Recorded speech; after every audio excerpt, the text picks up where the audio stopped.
Hello दोस्तों, नमस्कार। मेरा नाम है कौशिक। आप देख रहे हैं कौशिक के आईडी यूट्यूब चैनल को। दोस्तों, इस वीडियो में मैं आपको जानकारी दूंगा कक्षा 8वीं के गणित विषय के बारे में। तो इस वीडियो को शुरू से लेकर आखिरी तक देखते रहिए।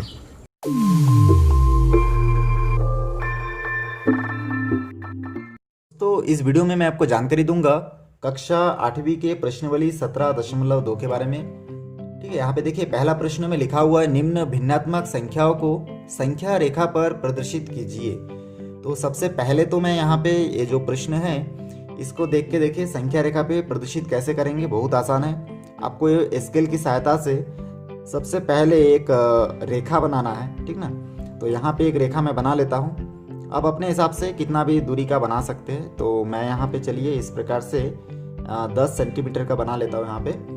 और यहाँ पे जहाँ से मैं शुरू किया यहाँ पे 0 लिखूँगा और एक एक सेंटीमीटर के अंतराल में मैं ठीक है इसको नंबरिंग करूँगा। तो इस प्रकार से देखिए, ये मैं यही से निशान दे देता हूँ क्योंकि इसमें जो एक रेखा है दूसरी रेखा से एकदम एक समान दूरी पे होना चाहिए। उसके बाद आपको यहाँ पे इस प्रकार मार्क करके निशान दे देना है पहले। आप अपने हिसाब से 5 तक भी लिख सकते हैं, ज़रूरत के हिसाब से कम ज़्यादा कर सकते हैं। तो यहाँ पे हमको करना क्या है, सबसे पहले यहाँ पे रेखा खींचना है और यहाँ पे देखिए बटे के ऊपर जो संख्या है उस संख्या को शून्य के बाद लिखते जाना है। उस संख्या तक नंबर हमको लिखना है, 1 2 3। आप चाहे तो ज़्यादा भी लिख सकते हैं, 4 5 6 7 8 9 10। तो मैं अपने हिसाब से यहाँ पे लिख लिया हूँ। देखिए 0 से 10 तक लिख लिया हूँ। तो सबसे पहले ऊपर जितना संख्या है कितना है, देखिए ऊपर लिखा है 3 और नीचे है 5। तो बटे के नीचे अब 3 तक तो हम लोग लिख लिए, 0 से 10 तक लिख लिए हैं। अब 3 तक भी लिख सकते थे, कोई बात नहीं। अब आपको क्या करना है, इन सभी संख्याओं के बटे के नीचे कितना लगाना है, 5 लगाना है। क्योंकि ये देखिए जो प्रश्न है इसके बटे के नीचे कितना है, 5 है। तो इस प्रकार से आप 1/5 2/5 ऐसा करके सभी के बटे के नीचे आप इस प्रकार 5 लगा देंगे। तो देखिए आपका गणित बहुत आसानी से सॉल्व हो चुका है। यहाँ पे मैं 10 तक लिखा हूँ, आप खाली 3 तक भी लिख सकते थे, ठीक ना। तो इस प्रकार लिखने के बाद इसको थोड़ा हाईलाइट करना है 3/5 को। यहाँ पे निशान को थोड़ा सा हम लोग ऐसे बढ़ा के लिखेंगे। तो इस प्रकार देखिए ये 3/5 को संख्या रेखा में हम लोग बहुत आसानी से दर्शा चुके हैं। चलिए इसमें और एक प्रश्न देख लेते हैं, ठीक है। इसका दूसरा नंबर प्रश्न देख लेते हैं तो आपको कुछ ज़्यादा समझ में आएगा और भी। तो इसमें देखिए ये दूसरा प्रश्न कितना लिखा है, 6/5 लिखा है। तो दूसरा नंबर प्रश्न में मैं ऐसे लिखूँगा और 6/5 आपका दिया गया है, इसको हम लोग को हल करना है। तो हल करने के लिए इसमें भी मैं क्या करूँगा, एक संख्या रेखा बनाऊँगा। 6/5 है, मतलब मैं 4 5 तक अपने हिसाब से लिख सकता हूँ। तो चलिए मैं यहाँ पे 6 तक या 5 तक लिख लेता हूँ। चलिए 6 तक लिख लेता हूँ। इस प्रकार लिखना है आपको। और यहाँ पे 0, यहाँ पे 1 2 3 4 5 और ये देखिए हो गया आपका 6, ठीक ना। बटे के ऊपर जितना है उतना तक मैं लिख लिया।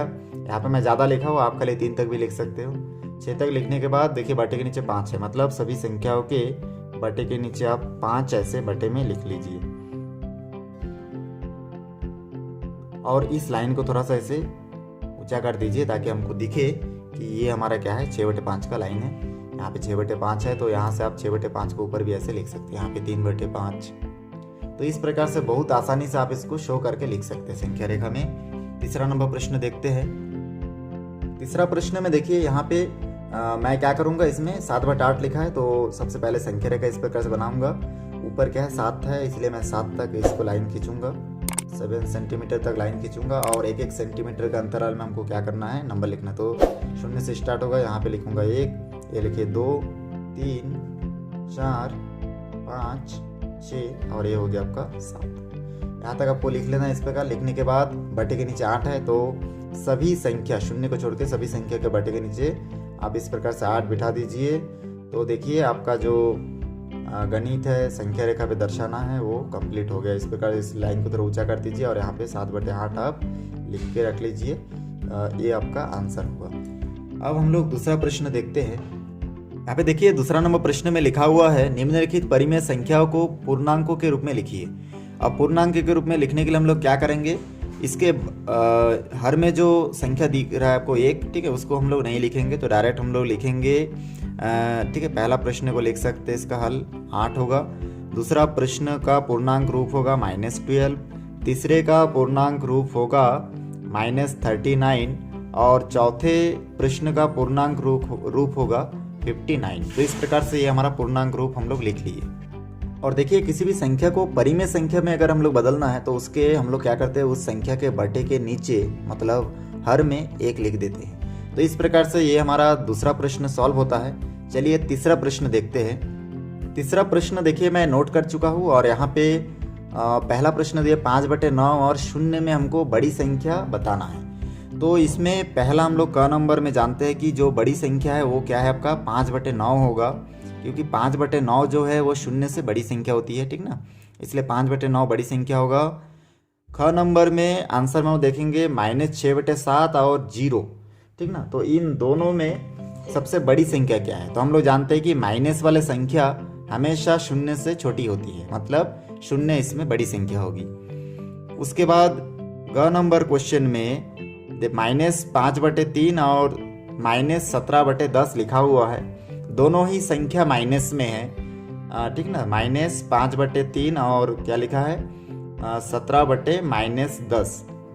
अब दोनों संख्या क्योंकि माइनस में है तो माइनस में सबसे छोटी संख्या जो है सबसे बड़ी होती है। तो इन दोनों संख्या माइनस में है, लेकिन इन दोनों में छोटी संख्या 5/3 है, तो ये क्या होगा, बड़ी संख्या होगा। तो हम लोग लिखेंगे -5/3, ठीक है ना।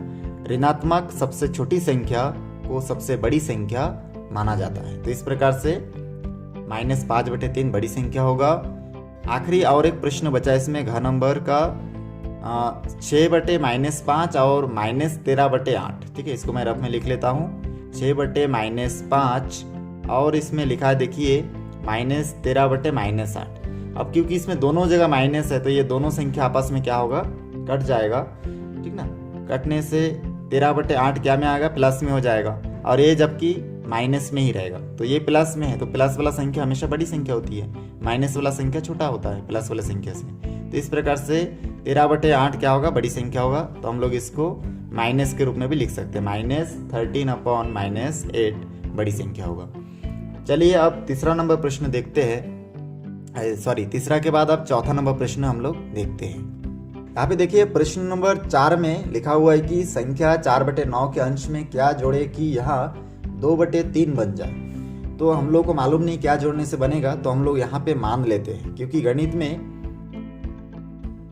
जो संख्या हमको मालूम नहीं रहता उसको हम लोग मानते हैं। तो माना संख्या 4/9 के अंश में x जोड़ने पर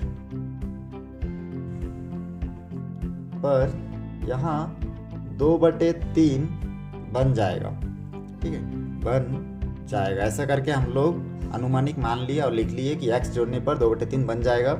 अब इसको हम लोग प्रश्नानुसार लिखेंगे तो हम लोग लिख सकते हैं प्रश्नानुसार 4/9 में कितना जोड़ने पर, देखिए x जोड़ने पर, ठीक ना, 4/9 के अंश में क्या जोड़ने पर, x जोड़ने पर। तो हमको इस x को अंश में जोड़ना है। तो यहाँ पे देखिए 4/9 के अंश में x जोड़ने पर लिखा हो, तो मैं 4/9 मतलब इन दोनों में अंश क्या है, 4 है, तो 4 के साथ क्या करना है, हमको x जोड़ना है और बराबर में कितना प्राप्त होगा, फिर 2/3 बन जाएगा। ये जो है 2/3 बन जाएगा, ऐसा हम लोग लिख लिए। तो ये देखिए ये एक समीकरण के रूप में ये बदल गया है। अब हम लोग क्या करेंगे, तिरछा गुना करेंगे, तिर्यक गुना, ठीक ना। तो 3 के साथ इन दोनों का गुना होगा, तो हम लोग यहाँ पे लिख सकते हैं 3, और यहाँ पे 4 + x के साथ 3 का गुना हुआ और 9 के साथ 2 का गुना होगा, ठीक ना, ऐसे गुना होगा और ऐसे गुना होगा इसमें। तो यहाँ पे हो जाएगा 2 × 9। फिर इसको आगे सॉल्व करेंगे तो हो जाएगा देखिए 3 × 12, क्योंकि ब्रैकेट के अंदर जो संख्या रहता है उसको अंदर के संख्या के साथ गुना करना पड़ता है। तो यहाँ पे 12 प्राप्त होगा। यहाँ पे प्लस 3 के साथ x का गुना होगा तो 3x, 2 के साथ 9 का गुना होगा तो 9, 2 9 कितना होगा 18। इस प्रकार से आगे हम लोग देखेंगे कि चर राशि को एक तरफ और अचर राशि को एक तरफ हम लोग पक्षांतर करेंगे। तो यहाँ पे हम लोग पक्षांतर कर देते हैं। यहाँ पे क्या होगा कि आपका 3x अपनी जगह पे रहेगा, 12 के पास देखिए x नहीं है तो इसको पक्षांतर कर देंगे इस तरफ। तो इस प्रकार 18 के इस तरफ जाके ये पक्षांतर होने के बाद ये प्लस में है, कुछ नहीं है तो प्लस है, ये इधर का माइनस हो जाएगा। यहाँ से 18 में 12 को घटाएंगे तो हमको 6 प्राप्त होगा। यहाँ पे 3x का 3x होगा। उसके बाद देखिए आगे इसको और सॉल्व करेंगे तो यहाँ से हमको प्राप्त हो जाएगा x यहाँ पे रहेगा, 3 को पक्षांतर करेंगे, 3 और x के बीच में कुछ नहीं मतलब गुना है, इधर आके भाग हो जाएगा तो हो जाएगा ये भाग में आ जाएगा, फिर इसको हम लोग भाग देंगे तो यहाँ से हमको 2 प्राप्त होगा। तो इस प्रकार से x का मान हमको कितना प्राप्त होगा, 2 प्राप्त होगा। तो देखिए अब x का मान हमको 2 प्राप्त हो गया, तो हम लोग लिख सकते हैं अर्थात परिमेय संख्या, ठीक है, परिमेय संख्या, चलिए मैं यहाँ पे लिख के बताता हूँ। तो हम लोग यहाँ पे लिख सकते हैं अतः संख्या 4/9 के अंश में, जहाँ पे हम लोग x लिखे थे वहाँ पे 2 लिखेंगे, इसमें 2 जोड़ने पर, क्योंकि x का मान 2 प्राप्त हुआ इसलिए हम लोग x की जगह पे लिखेंगे 2 जोड़ने पर यहाँ 2/3 बन जाएगा। ऐसा करके आपको आखिरी में लिखना है और ये आपका आंसर होगा। चौथा नंबर प्रश्न को हम लोग जैसे हल किए वैसे ही आप 5वां नंबर प्रश्न को भी हल कर सकते हैं। इसके लिए आपको क्या करना है, इसमें संख्या 5/6 के हर में क्या घटाया जाए कि संख्या 1 प्राप्त होगा। तो हम लोग लिख लेते हैं संख्या, ठीक है, माना लिख सकते हैं संख्या 5/6 के हर में x घटाने पर